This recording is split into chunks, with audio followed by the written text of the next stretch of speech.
नमस्कार, बहुत बहुत स्वागत है आपका। आप देख रहे हैं भास्करा पामिस्ट्री दर्पण और मैं हूं आपके साथ भास्करानंद डोभाल। देखिएगा, पिछली वीडियो में हमने अनामिका उंगली के बारे में बहुत कुछ जाना है। अब आगे चल के कुछ और चीज़ें इसके बारे में जानने की कोशिश करते हैं कि ये चीज़ें अगर हों तो किस प्रकार से हम फलादेश निकाल सकते हैं, किस प्रकार से हम समझ सकते हैं। शुरू से लेके अंत तक वीडियो ज़रूर देखें, बहुत सरल ढंग से हम इसमें जानने की कोशिश करते हैं। देखिएगा, आप सभी लोग जानते हैं कि हमारी जो उंगलियां होती हैं उसमें दो गांठें होती हैं। अगर आप इस उंगली को पलट दें तो एक गांठ यहाँ पे मिलेगी, एक गांठ यहाँ पे मिलेगी। जो स्टैंडर्ड होता है, जो दो गांठें होती हैं वो होती हैं। लेकिन अगर आपने पाया इस उंगली में दो की बजाय एक एडिशनल गांठ मानी तीन गांठें हों तो ये क्या दिखाती हैं? देखिएगा, अगर अनामिका में तीन गांठें दिखाई दें तो ये पिता से मतभेद को दिखाती है। किसी न किसी कारण जो है पिता का सहयोग नहीं मिलेगा या पिता से आपका जो है बनेगी नहीं। सरकार से लाभ प्राप्त का न होना, इस चीज़ को भी ये दिखाता है, इस चीज़ का भी ये कारक होता है। जिन लोगों को बहुत ही ज़्यादा तुतलाने की, स्टैम्बलिंग की करने की जो आदत होती है, ये भी इसी के कारण होती है। साथ साथ में दाईं आँख में प्रॉब्लम होना, ये इस चीज़ की और भी दिखाता है, इस समस्या को भी दिखाता है।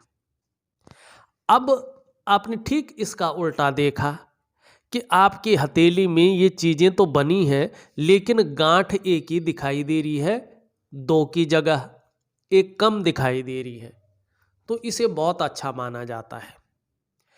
ये व्यक्ति के नवीनतम सोच को दर्शाती है, समाज में अच्छे व्यवहार को दिखाती है कि व्यक्ति का जो व्यवहार होगा वो इस समाज में बहुत अच्छा होगा, जिसकी वजह से इन जातकों को लाभ की प्राप्ति होती है।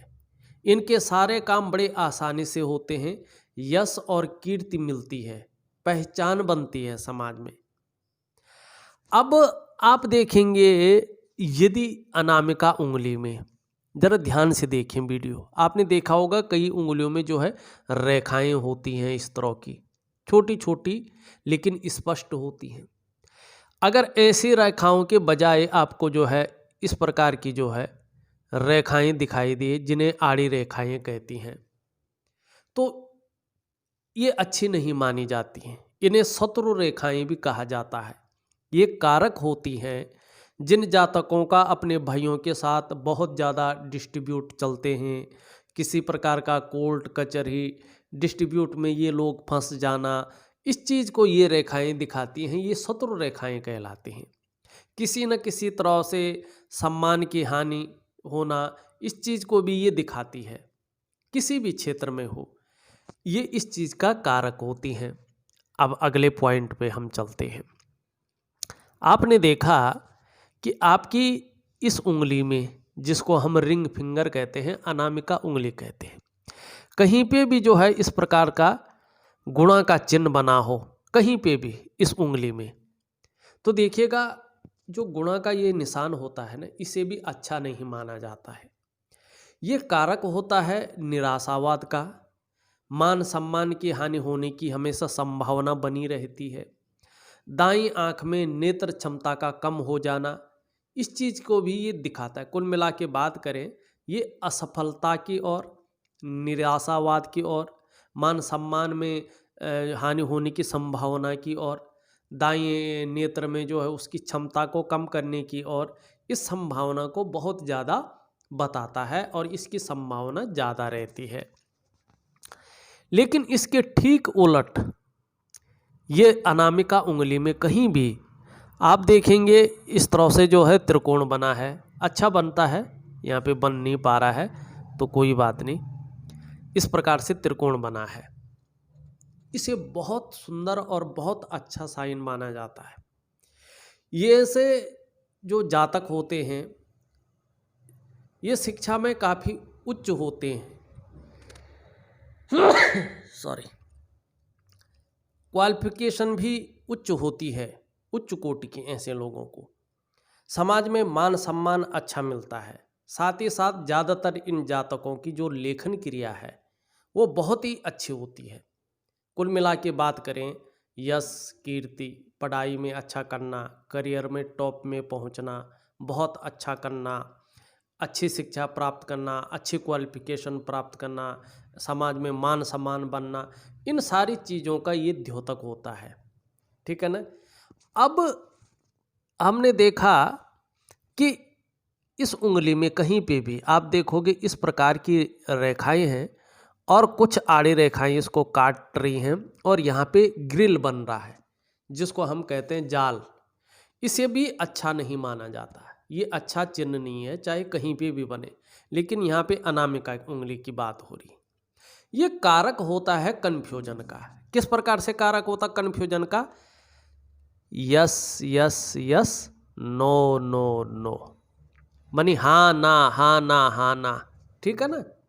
किसी भी तरह की जिन लोगों को मेंटल प्रॉब्लम होती है, डिसऑर्डर होते हैं, उसका भी ये कारक होता है। अब इसमें आप अगर आपने एक चिन्ह पाया, ज़्यादातर नहीं होता है, लेकिन आपने पाया कि इसमें एक सर्कल का निशान है। इसमें हमारे भारतीय शास्त्र कुछ और कहता है और जो पाश्चात्य शास्त्र है वो और कुछ कहता है। अगर हम भारतीय शास्त्र की ओर देखें तो ये जातक के करियर में रुकावट का कारक होता है। ये जातक के अंदर आत्मविश्वास की कमी को भी दर्शाता है। दाईं नेत्र में समस्या दे सकता है, इस चीज़ की संभावना को भी दिखाता है।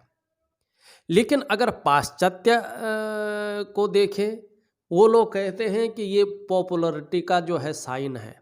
ऐसा व्यक्ति अपने क्षेत्र में ग्रो करता है और उच्च पद की प्राप्ति कर लेता है, मान सम्मान और प्रतिष्ठा भी पाता है।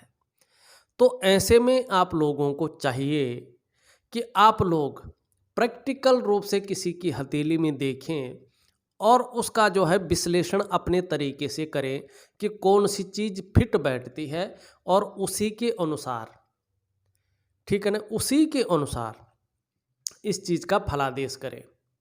हमने एक वीडियो इस पे पहले बनाई है, अनामिका पार्ट 1, और ये है अनामिका पार्ट 2। क्यों ये इसलिए कह रहा हूँ मैं, क्योंकि हमारे एक दर्शक ने कहा था, टिप्पणी की थी कि आप जो है जो वीडियो बनाते हैं उसमें नंबर डाला करें। अब मुझे सही लगा उनकी टिप्पणी कि उन्होंने कहा है कई बार ये पता नहीं चलता है, अलग अलग हम इसमें लाइनें दे देते हैं, तो इसके लिए सही है, मैं उनका धन्यवाद करना चाहूँगा। अब एक अंतिम पॉइंट भी ले लेते हैं। देखिएगा, उंगलियों का झुकाव भी होता है। मेरा जो दूसरा चैनल है गोब्लॉग्स करके, उसमें रियल हथेलियों का मैं विश्लेषण करके देता हूँ और उसमें मैं उंगलियों का बड़ी गहराई से अध्ययन भी करता हूँ। ठीक है ना। और झुकाव है, उनकी लंबाई है, उनमें बनने वाले जो चिन्ह हैं, उनका फलादेश ग्रहों की स्थिति के अनुसार देता भी हूँ। उस पर भी आएंगे हम। अब आपने देखा कि सभी उंगलियों का झुकाव अगर जो है इस तरह से सूर्य की उंगली की तरफ हो जाए, सूर्य का मतलब क्या होता है? फैलाव, यश, कीर्ति, आपका मान सम्मान, प्रतिष्ठा। ठीक है ना। तो ये बहुत श्रेष्ठ माना जाता है, क्योंकि सूर्य के पर्वत की तरफ अगर सभी उंगलियों का झुकाव होगा तो ऐसा जो व्यक्ति है, जो महिला है चाहे वो पुरुष है, और ध्यान रखें महिलाएं अपने बाएं हाथ का, लेफ्ट हैंड का, और पुरुष अपने राइट हैंड का ही अध्ययन करें। ठीक है ना। तो ऐसा जातक यश की चाह रखने वाला होता है, समाज में मान प्रतिष्ठा पाने की चाह रखने वाला होता है, और ऐसा जातक अधिकारी, उच्च पदस्थ, श्रेष्ठ और सफल बनेगा। इस बात की संभावना बहुत ज़्यादा रहती है।